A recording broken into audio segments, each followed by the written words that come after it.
From the start line it's a sharp right up the hill, and it's a right and a left and a right and round the hairpin, and then it's left, right. Right from this hairpin, there's a straight line there, through the village, down and sharp right again, back down the main straight. That's right, right, left, right, left,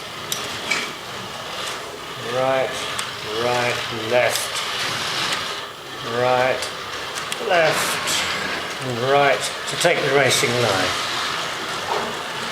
And you take the racing line through all of these bags. But you have to be pretty quick.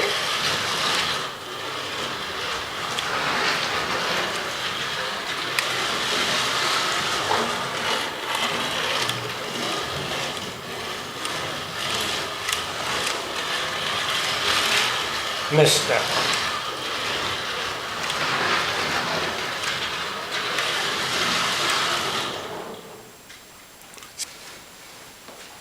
This shows what happens if the car overshoots. This is the car taking the racing line.